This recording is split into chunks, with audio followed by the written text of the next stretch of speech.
어떤 목사님이 사역을 감당하면서 2번 진짜 너무 힘든 적이 있었대요.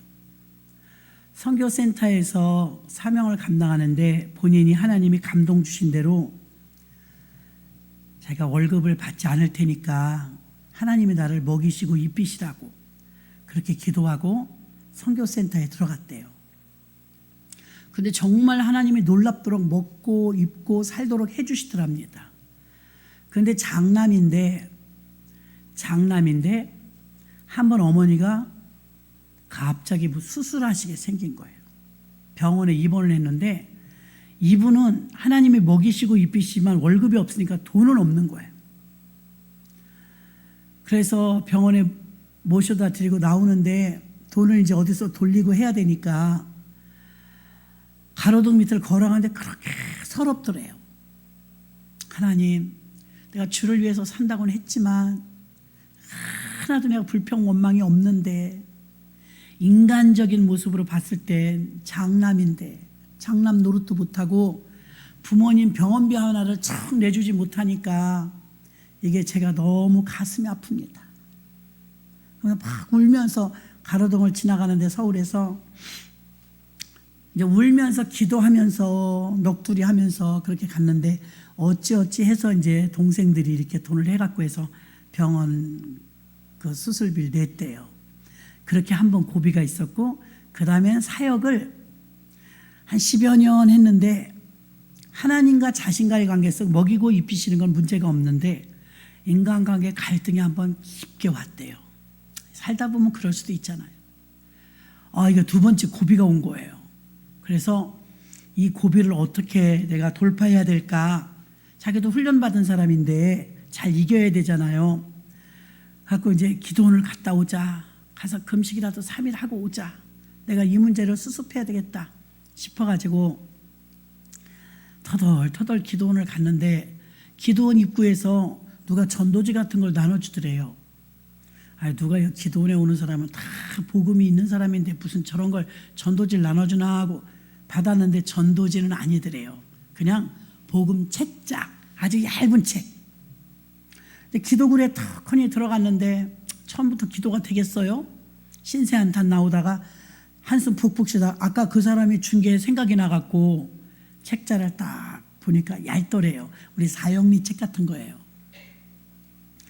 근데 한 페이지를 딱 넘기니까 조그만 책자인데 당신은 무엇 때문에 힘드십니까? 그래서 뭐라 그래요? 1문항, 2문항 이제 물어보는 거예요. 1문항 다윗을 쫓아다니면서 죽이려고 하는 사울 때문에 괴로워서 도망다니고 쫓겨다니는 다윗과 두 사람 중에 당신은 사울 왕의 라인입니까? 다윗의 라인입니까? 이렇게 써있더래. 와. 그래서 자기가 읽으면서 나 다윗이지. 내가 지금 얼마나 힘든데. 이거 누가 쓴 거야 이거. 어떻게 내 마음을 이렇게 잘 알까? 나 다윗의 라인이지. 그리고 제가 한 장을 딱 넘겼더니 다윗의 라인이라고 하시는 분 자기잖아요.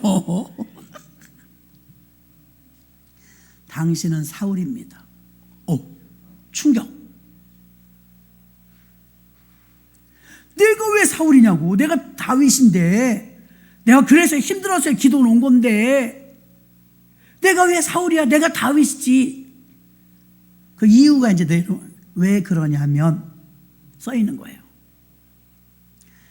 하나님이 다윗을 쓰시려니 한 나라의 왕으로 멋지게 쓰셔야 되는데 아직까지 용감하고 믿음 있고 하나님을 사랑한다 할지라도 훈련이 덜 된 부분이 있었던 다윗에게 다윗 안의 내면 속에는 아직도 사울의 요소가 있습니다. 사울의 요소를 겉에 보이는 사울을 통해서 보고 자기 속에 있는 내면의 사울을 내쫓아야 다윗 왕이 됩니다. 그냥 그날로 응답받았대요. 내가 다윗인 줄 알았는데 내가 사울이구나. 오늘은 19번째 시간으로 요나서 2장 1절로 10절 읽었는데 제가 이 말씀이 생각이 나는 거예요. 엊그제 들었던 이 말이 생각나는 거예요. 그 목사님이 내가 여기 그래서 돌파했다고, 내 속에 사울이 있는 줄 난 몰랐다고, 맞다고, 비교해보니까 내 속에 그 사울의 겉모습이 있더라고. 그래서 그때부터 이제 기도를 바꾼 거죠. 내 속에 가시나무와 같은 사울의 요소를, 독소를 빼주세요. 빼주세요. 아직도 사울 같은 사람이 여러분을 괴롭히는 일이 있거들랑, 누가 되었든 어떤 형편이든 당신 안에 그 사람이 있는 거예요. 아파요. 아파. 믿고 싶지 않죠. 그 책 진짜 대단하지 않아요? 영적인 책이죠. 구약에 나오는 한 선지자, 우리가 존경하는 사람도 아니에요. 요나가 왜 예수님의 예표일까? 예수님의 부활의 예표가 요나예요. 그럼 우리 주변에서 일어나고 있는 일 가운데 다윗처럼 정말 스트레스를 주면서 힘들게 하는 사람도 있어요. 그 사람을 여러분은 지금 돌파해야 돼요. 부부일 수도 있고, 부모일 수도 있고, 자식일 수도 있고, 지인일 수도 있어요. 한 직원일 수도 있고, 거래처일 수도 있어요. 저 사람 때문에 괴로워, 힘들어. 그러니까 다윗 같아서 산에 올라간 거잖아요. 그 목사님도. 근데 누가 책을 줬는데 당신은 다윗 라인입니까? 사울 라인입니까?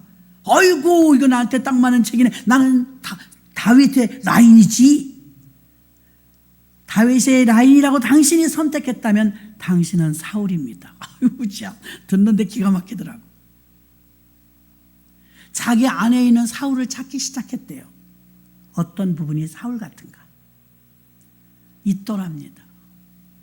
자기 안에 있는 그 못된 사울왕의 요소들을 하나하나 빼내니까 다윗왕이 어떤 왕이 되냐면 통일 왕국을 만들고 태평성대를 누리며 최고의 안정기에 들어가는 그런 나라를 만들었어요. 다윗이 호되게 훈련받았기 때문인 것입니다. 오늘 예수님이 부활하시는 사건과 요나가 물고기 뱃속에서 나온 사건을 똑같이 매치시켜요. 하나님께서. 내가 보여줄 표적은 요나의 표적밖에 없다.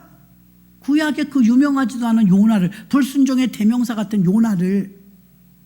그럼 여기서 요나가 중요한 게 아니고 요나가 물고기 뱃속에 들어갔다가 토해내니까 니느웨에 나와서 니느웨에서 12만 명을 그가 선포함으로 살려내죠. 요나가 물고기 뱃속에서 통째로 토해서 나온 것도 특이한 일이고, 예수님이 십자가에 달려 죽으시고 무덤에 들어갔는데 살아서 나온 것도 특이한 일이에요. 그러니까 요나를 말하려는 게 아니라 요나를 통해서 요나와 같이 예수 그리스도, 요나를 보면은 나를 생각하라. 요나가 특이하게 나와서 살았던 것처럼 나도 특이하게 나와서 살았다. 분명히 군졸들을 두었어요. 어제 말했죠. 우리들보다 불신자가 믿음이 더 좋을 때가 있다고. 어느 목사님하고 어느 술집 사장하고 재판에 걸려갖고 재판소에 섰어요. 사연이 뭔가 물어보니까 고소한 사람이 이러는 거야. 나 술집 사장입니다. 우리 아래 교회가 있어요. 저 사람이 그 교회 목사입니다. 내가 고발했습니다. 왜 고발했습니까? 그랬더니 판사한테 저 교회가 우리 술집 망하라고 없어지라고 기도했습니다. 그래서 우리가 망했어요. 그래서 내가 고발한 거예요. 그랬더니 목사님한테 물어봐. 목사님, 왜 남의 술집을 망하라고 그러셨습니까? 그래서 고발당하지 않으셨습니까? 이게 어떻게 된 겁니까? 동의하십니까? 그랬더니 목사님, 말이 되는 소리를 하세요. 우리가 기도했다고 저 술집이 망합니까?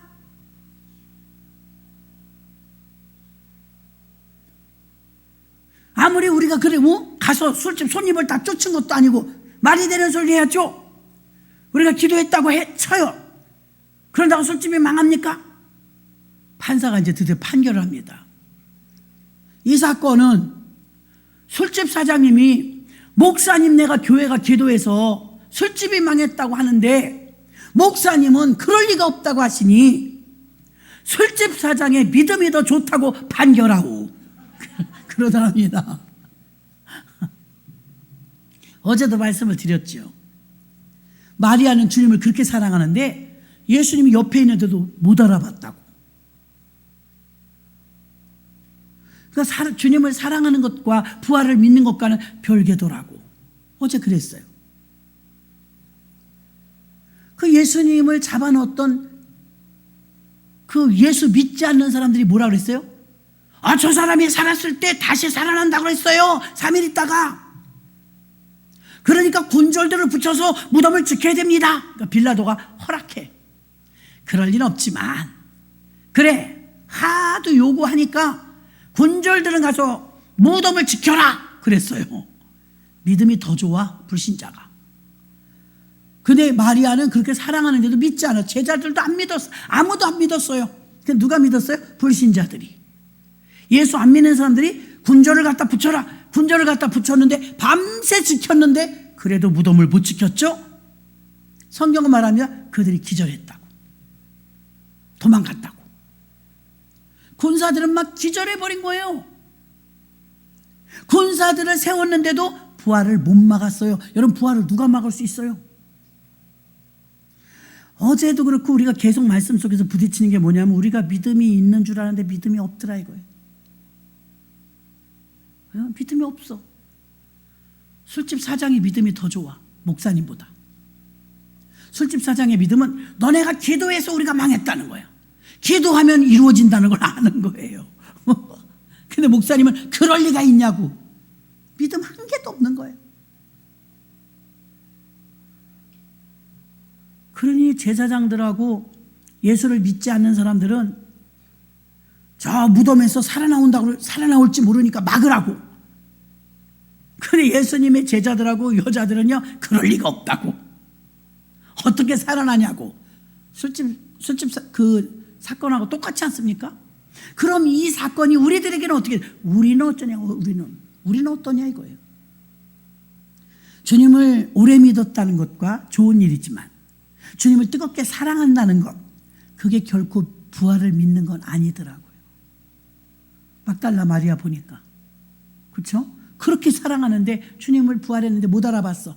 어저께 알려드렸죠? 왜 못 알아봤냐고. 부활을 안 믿으니까. 상상을 못한 거에 살아날 것이라고. 그렇게 믿음이 없어요.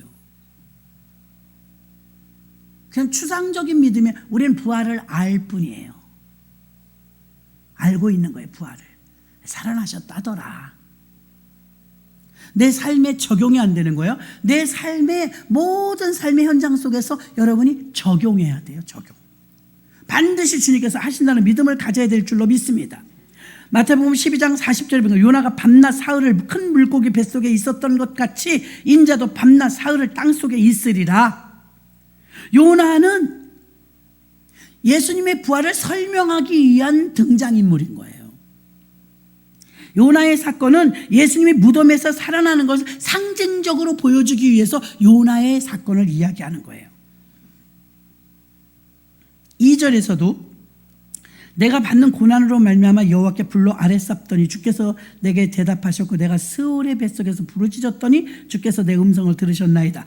요나가 물고기 뱃속에서 스올을 경험했대요. 스올.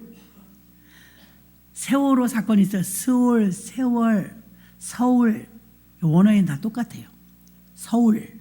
우리 서울 이름 안 좋아요, 여러분. 굉장히 안 좋아요. 스올이란 뜻이에요. 음부란 뜻이에요. 서울 이름 바꿨으면 좋겠어요. 전쟁 날까 봐 무서워 진짜. 불바다 만들까 봐. 우리 예전에 경성, 한양. 지금 한양 예터 지금 그냥 있더라고요. 한양이라고 도로 바꾸든지. 경성. 지금 서울이거든요. 제일 안 좋아 이름이. 세월호, 서울, 스올 뜻이 다 나빠. 음부. 그러면 음부라는 뜻인데 일반적으로 죽은 사람이 갈 때 천국 아니면 지옥이에요. 오늘 어젯밤에 11시에 가서 임종 예배 드리고 오늘 새벽에 5시에 돌아가셨어요. 경찬이 할머니가. 천국과 지옥을 왔다 갔다 하거든요. 제가 밤 11시에 도착했을 땐 그저께 나흘 전에도 갔어요. 돌아가실 것 같다고. 곡기를 못 드신다고. 요구르트만 드시다 그것도 끊고 물 드시다 물도 못 드시고 물 못 넘기고 딱 3일 만에 가신 거예요. 물을 아무리 넣어드려도 안 들어가. 흘러. 근데 물도 안 들어간다 할 때 신방을 갔는데 그렇게 반가워하시더라고요. 옆으로 누우면서 막 안아달라 그러고 막 그래서 막 할머니 이제 본질만 얘기한 거예요. 천국과 지옥이 있어요. 그건 살아있을 때 결정돼요. 천국 가면 이 큰아들하고 며느리하고 나중에 또 만나요. 이사 가는 건데 잘 말해봤어요. 다 알아들으시더라고. 할머니 천국 가고 싶어요. 지옥 가고 싶어요. 천국 갈래요? 그러니까 갈 거래. 아우 몇 달 전에 가니까요. 천국이 어디 있어? 이래요. 천국이 어디 있어?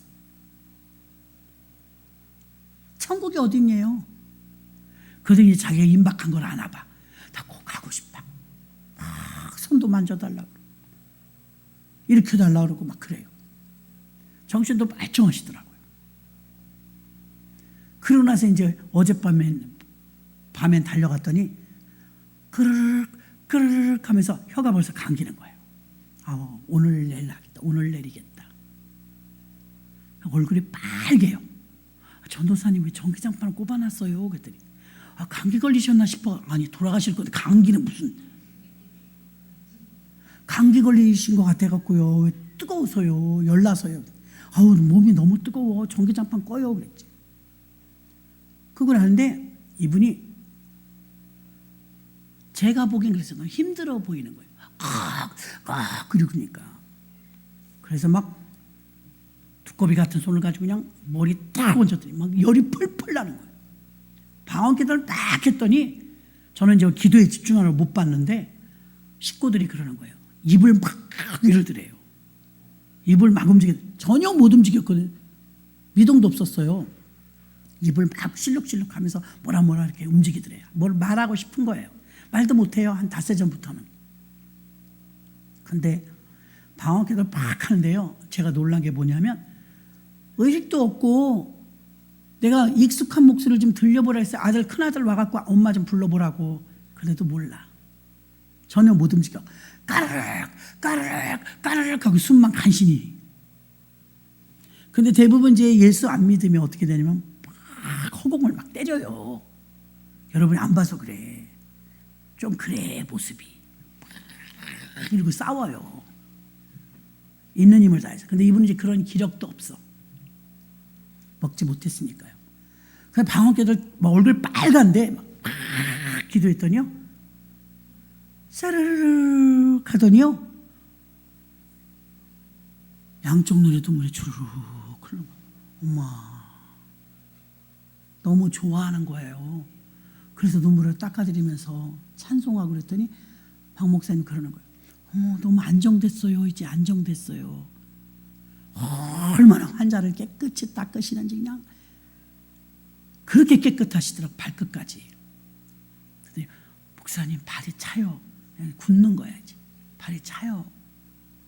남은 데가 없어요 이제. 심장하고 귀만 남았어요. 그러니까 말해 주셔야 돼요. 익숙한 목소리를 자꾸 내주세요. 주무시지 말고 교대해요. 어떻게 주일 끼면 어떻게 주일. 이 사람아 지금 그게 할 말이 아니고 다 듣는다니까. 그랬더니 네. 그래가지고 그때 이제 와서 조금 있으니까 11시 48분인가 이렇게 됐는데 아이고 틀렸다. 오늘은 틀렸어. 5시 14분에 돌아가셨다 하더라고. 새벽 5시 14분. 그러더니 가니까 또 그래. 목사님 월요일날 발인 할 거예요. 그래서 네. 월요일날 발인. 그것도 화장장 가는 게 아니에요. 충북 진천이래요. 근데 이제 어떻게 마지막은 어떠셨냐 하니까 목사님 예배 드리고 나서 기도받고 그 모습 그대로 계시다가 그냥 가셨대. 새근새근 그러르르 그러고 혀가 이렇게 감기돼요. 그래서 제가 물수건 좀 갖고 오세요. 물수건이 적잖아. 이거 되게 말랐더라고 혀가. 혀가 이렇게 말려요. 동글동글하게. 그런 할머니가 며칠 전에 그렇게 기뻐하시고 막 반가워하시고 같은 게 너무 기억이 나는 거예요. 그래서 오늘 또 아까 가봤더니 전도사님이 우리 같이 가신 분들이 이제 식사 안 하신 분 식사하시니까 나도 밥 줘요. 그들이 밥을 먹어서 목사님 실감이 안 나요. 실감이 안 나요. 실감이 안 난대요. 그래요. 초상 치르고 나야 이제 그 방 이제 왔다 갔다 할 때 그때 실감이 나요. 지금 실감 안 나요. 나는 지금 무슨 마음인지 모르겠어요. 동생들이 아직 다 도착을 못했더라고요. 아직도 아까. 그래서 이따 밤에 온다고 오실 분들 그렇게 왔습니다. 우리는 우리 주변에서 일어나는 환경과 사건을 통해서 바라보면서 그게 어떤 연관성이 있다는 걸 알아야 돼요. 우리가 이제 그 상담을 배울 때 보면 무의식 세계를 배워요. 무의식, 꿈, 아니면 상상. 이게 다 무의식의 세계잖아요. 무의식이 그냥 있는 게 아니에요. 무의식은 정상적인 우리 이성의 시간에 하지 못하던 게 무의식에서 돌출되거든요. 전혀 상관없지 않다고. 내면과 외면의 차이라는 거죠. 그 부부가 항상 어떻게 만나요? 반대가 만나죠. 반대, 성격이. 부부가 반대되는 사람 만나는 것도 아까 다윗의 이야기처럼요. 저 사람 안에 내가 있는 거예요. 내 안에 저 사람이 있는 거예요. 그렇게 답을 찾으면 좀 쉬워요. 저는 예전에 그런 거 하나도 모를 때도 이렇게 생각했어요. 우리 교구장님이 이제 1년이나 2년 있던 교구장님들이 바뀌더라고요. 큰 교회니까. 그럼 저는 교구장님들이 바뀔 때마다 누구 교구장님 좋다. 인기 있는 교구장님도 있고 인기 없는 교구장님도 13명의 교구장님 중에서 13교구까지 있는데. 근데 이제 별로 인기 없는 교구장님이 우리에게 걸린 거야. 근데 저 마음에는 항상 누가 되든 하나님 이번에 저 교구장님을 통해서 제가 뭘 배워야 될까요? 저분의 장점은 뭘까요? 없는 사람은 하나도 없어요. 어떤 때는요, 외국 유학파, 유학의 젠틀맨에 뭐 진짜 몇 개 국어를 하시고, 어떤 애나도 이제 빠지는 우리 교회에서 제일 멋있는 그런 교구장님이 교구장 됐어요. 뭐, 크라이슬러 이런 차 타고 신방 다녀. 부자야. 목사님이. 근데 그분을 통해서는, 저 지적인 걸 배우라고 하시는구나. 저 지적인 모습을 배우라고 하나님 붙여주셨구나.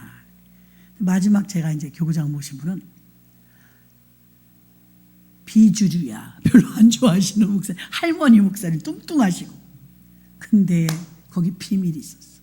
하나님 저 교구장님을 통해서 뭘 배워야 될까? 그 교구장님만 개척 멤버였던 거예요. 40여 년 된 교회에. 그 교구장님은 입만 열면요. 역사가 막 다 나오는 거예요. 교회 역사. 얼마나 유익했게요? 여러분 봐요. 요셉이 감옥에 있을 때 난 저 술장관, 떡장관을 통해서 뭘 배울까요? 애굽의 궁중을 다 배우잖아요. 거기서 마스터한 바람에 바로 등극돼서 총리가 되는데 끄떡없이 치른 거예요. 미리 감옥에서 배웠기 때문에. 여러분에게 다 유익해. 왜 우리 구역장 이번에 마음에 안 들어? 아유 우리 교구장이 마음에 그러시면 안 돼. 반드시 거기서 배울 게 있다니까요. 그래서 제가 부족해도 우리 부사역자들도 마찬가지예요. 부족하죠.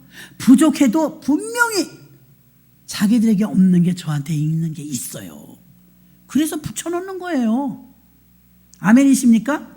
그러니까 내면의 사람과 외면의 사람을 지금 융화시키는 장면을 말씀드리는 거예요. 그러니까 제가 존경하는 그 목사님은요 깜짝 놀랐다는 거예요. 난 다윗인데 너무 힘들어서 기도원에 금식하러 왔는데 네 안에 사울이 있다는 거예요. 응답이었대요. 평생의 노정기로 삼고 지금까지도 그걸 잊질 못한대요. 그래서 그때 돌파했대요. 알아야 돌파하죠. 요나를 말하려고 하는 게 아니라 구약의 사건이지만 요나의 사건은 왜 두각을 나타나게 하냐? 예수의 부활을 설명하려고. 요나가 이게 살게 사는 거 물고기가 어떻게 깨물지도 않고 그냥 통째로 삼켜요. 크긴 컸지만 이런 일은 있을 수 있는 일이 없거든요. 근데 생겨났거든요. 예수님의 부활도 이게 있을 수 있는 일이 아니거든요. 근데 생겨났거든요. 구약의 이 요나의 사건과 예수님의 부활의 사건은 이게 있을 수 없는 일이 생긴 거기 때문에 동일한 맥락을 가지고 있는 줄 믿습니다. 요나는 하나님의 부르심을 받은 사람이었지만 구약에서는 지옥에 대해서 이렇게 말하고 있습니다.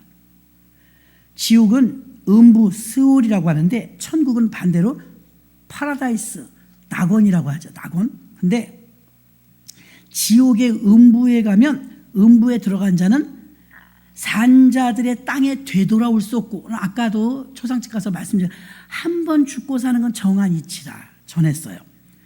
음부에 한번 스올에 들어가면 빠져나올 수도 없고 되돌아올 수도 없고 살아있는 자들하고 교통할 수도 없어요. 그게 스올이에요. 모든 인생은 유교와 불교에서는 윤회한다고 해요. 할아버지 할머니가 고양이로 태어날지도 모르고 소로 태어날지도 몰라서 고기 못 먹잖아요. 거짓말이에요. 히브리서 7장에 분명히 말했어요. 모든 인생은 일회다. 일회. 한 번 왔다 한 번 죽는데요. 그래서 그걸 말씀하시는 거예요. 음부에 가면 교통이 단절되는 거예요. 절대로 올 수도 없고 갈 수도 없고 그 고통스러운 것 끝도 없는 곳에서 구약에서는 지옥을 흰놈의 골짜기, 신약에서는 꺼지지 않는 불구덩이 이렇게 표현하고 있거든요. 요나는 하나님의 낯을 피하여 도망갔다가 지금 오늘 본문 우리가 읽었던 대목을 회개하는 장면이죠. 회개하면서 물고기가 토해냈는데 살아나는 거 우리가 다 알잖아요. 3일 동안 스올의 고통을 겪어서 지옥의 고통을 겪었어요. 그리고 나서 그는 니느웨에 토하게 되었죠. 요나의 사건은 사람이 이해할 수 없는 사건이었고 예수님의 십자가에서 죽고 무덤에서 살아나온 것도 믿을 수 없는 사건입니다. 그러나 요나의 사건을 통해서 요나가 중심이 아니고 예수 그리스도를 드러내기 위해서 예수 그리스도의 예표로 예수 그리스도의 설명을 쉽게 하려고 요나를 딱 세우는 거예요. 예수님한테 표적을 보여주세요. 기적을 보여주세요. 그럼 믿을게요. 예수님이 더 이상 기적 표적을 보여준 게 아니라 내가 보여줄 표적은 요나의 표적밖에 없다. 부활만 말한 거예요. 그렇죠? 여러분 죽은 사람을 살리고 병든 자를 고치고 오병이의 기적이 일어나고 별별 일이 다 일어나도 눈먼 자가 눈을 뜨고 부활만은 못해요. 그래서 예수님은 표적이나 기적보다 내가 보여줄 표적은 요나의 표적밖에 없다. 요나가 3일 만에 스올에서 나왔죠. 예수님이 지옥 같은 무덤에서 나왔죠. 그걸 매칭시키는 거예요. 부활에 대한 예고였죠. 구약의 부활은요, 에스겔 37장이면 마른 뼈들이 소송함을 입어서 극히 큰 군대가 되었는데 이것도 부활의 예표입니다. 성경의 부활의 예표가 에스겔 골짜기에 마른 뼈도 있고요. 사자굴에 있던 다니엘도 살아나죠. 부활의 예표예요. 풀무불 속에 있던 이 3명의 친구도 살아나죠. 부활의 예표는 구약에 많이 나와요. 특히 예수님의 사건과 똑같이 흡사한 사건은 요나의 표적이죠. 물고기 뱃속 스올이었어요. 거기서 3일 만에 뛰쳐나오게 되죠. 베드로전서 1장 3절로 5절 보니까 찬송하리로다 우리 주 예수 그리스도의 하나님이 그 많으신 긍휼대로 예수 그리스도를 죽은 자 가운데서 부활하심으로 말미암아 우리를 거듭나게 하사 산 소망이 있게 하시며 썩지 않고 더럽지 않고 쇠하지 아니하는 기업을 잊게 하시나니 곧 너희를 위하여 하늘에 간직하신 것이라. 너희가 말세에 나타내기로 예비하신 구원을 얻기 위하여 믿음으로 말미암아 하나님의 능력을 보호하심이라. 아멘. 부활이 산소망이 되었다고 말하고 있고 부활 신앙의 삶이란 제2의 내가 요나가 되는 거예요. 정리하면 저와 여러분이 요나가 되는 거예요. 불순종할 때 전반기 삶의 요나가 아니라 토하고 나서의 외침으로 인해서 많은 사람을 살리는 그 요나. 후반부에 나오는 요나. 저와 여러분이 이제 바통을 이어받아서 후반기에 나오는 요나의 사명은 우리에게 온 거예요. 그건 뭐예요? 나를 물고기 뱃속에서 스올에서 건져내신 분, 우리는 그냥 내버려 뒀으면 스올로 갈 사람들이에요. 근데 스올, 지옥에서 우리를 건져내 주셨단 말이에요. 구더기도 죽지 않는 곳이라고 그랬어요. 사람은요, 단백질로 되어 있기 때문에 썩으면 구더기가 생겨요. 구더기가 꺼지지 않고 구더기가 없어지지 않는 곳이 지옥이래요. 지옥에 대한 상징은요, 대표적으로 불, 그리고 구더기, 고통, 물이 없대요. 소상한 집에 가서 언제부터 물을 못 드셨냐, 그러니까 오늘까지 3일인 거예요. 체력이 떨어질 대로 떨어지니까 3일 물 못 드시니까 바로 가시네요. 어떻게 못 드시냐, 그러니까 물을 아무리 넣어줘도 도로 다 나온대요. 목 구멍에서 못 넘기는 거예요. 그래서 이분은 그래도 구원받아서 너무 감사한데요, 구원받지 못하는 분들 보면 막 허우적거리고 얼굴 빨개지고 싸우고 막 짐승 소리네요. 우와 막 이래요. 뭔가 자기는 싸우는 거예요. 근데 이분도 어젯밤에 도착했을 때는요, 굉장히 불편한 얼굴이었어요. 빨갛고. 그럼 뭐 우리는 어차피 십자가 군병으로 간 거니까요, 머리 위에 손 팍 올렸더니 막 펄펄 끓어. 막 방언으로 기도했더니 할머니가 그렇게 좋아하는 거예요. 가려운 데를 긁어준 것처럼. 말도 못하는데. 그래서 그분이 부자 할머니예요. 부자 할머니인데도 갈비를 먹을 수가 있나, 편찮으실 때 가보니까 침대 하나, 싱글 침대 위에서 돈을 쓸 수가 있나, 여행을 갈 수가 있나, 기분 내고 막 놀러 다닐 수가 있나. 돈이 지금 여러분 걸어 다니고 힘 있을 때 얘기지, 그 돌아가시기 직전에 보니까 돈이 아무 힘이 없어. 쓸모가 없어. 그래서 제가 그 얘기 드려서, 할머니, 성도님, 돈으로 힘으로 능으로 자식도 못해요. 이제 어디까지 오셨냐면 자식이 못 쫓아오는 데까지 오셨어요. 말 잘 들으실 때니까. 근데 귀한 분을 소개해드려요. 그분은 예수님이에요. 이제 예수님밖에 안 남는 거예요. 다 떠나고. 예수님 해보세요. 잊어버리면 안 돼. 속으로 해도 돼요. 예수님만 따라가세요. 편안히 가세요. 걱정하지 말고 가세요. 우리 계속 기도하니까 편안히 가세요. 나중에 만나요. 그래. 얼굴이 막 해같이 빛나. 천국에 대한 소망이 막 생겨버린 거예요. 여기 계신 분 중에 한 분이 길병원에 쓰러져 있을 때 뭐 들리는지 안 들리는지 모르죠. 저는 어떤 환자에게도 그래요. 성도님, 무섭죠? 무서워하지 마요. 예수님 불러보세요. 속으로라도. 당신은 혼자가 아니에요. 예수님 부르면 예수님이 지켜주세요. 임종을 앞둔 분들에게도 저는 한결같이 합니다. 두려워하지 마세요. 그리고 이제 주변에 가까운 사람들이 빨리 목소리를 내라고 그래요. 그래 안정감을 찾거든요. 불안해하지 않고. 늘 듣던 목소리. 심각합니다. 저 돌아가시는 분들 보면 이게 생과사의 싸움에서, 어쨌든 어제 그 영적 싸움을 하는데 찬송가 한 4곡 불렀나요? 찬송가 4곡 그렇게 부르고, 그리고 예배 드리고 기도해 주고, 식구들 삥 둘러앉아서 예배 드리고 편안하게 드리고, 오늘 내일 가시겠다 했는데 생각보다 더 빨리 가셨죠. 새벽 5시에 가셔서 참 편안히 가셔서 모습이 자기들이, 후손들이, 자손들이 너무 좋아하는 거예요. 얼굴이 너무 편안하니까. 괴롭죠. 막 싸우면서 그래봐요. 자식들이 그게 잔상이 남거든요. 잔상이. 근데 편안하게 가셔갖고 자녀들도 오히려 편안한 그런 일이었습니다. 가실 분들은 예배 끝나고 나서 밑에 내려가시면 같이 가실 수 있습니다. 우리가 이 시간에 19번째 예배를 드렸는데, 오늘 금요 심야 예배니까 한 10분 정도 더 하시려니 하시고요. 찬양 올리시면서 여러분들이 불 끄고 기도할 때, 하나님, 나는 맨날 나만 생각했는데 내면의 나와 외적인 나와 충돌이 일어날 때가 있어요. 그럼 나를 지금 속썩이고 힘들게 하는 사람이 있다면 곰곰이 생각해 보세요. 그 사람이 내 안에 있는 거예요. 불편한 진실이에요.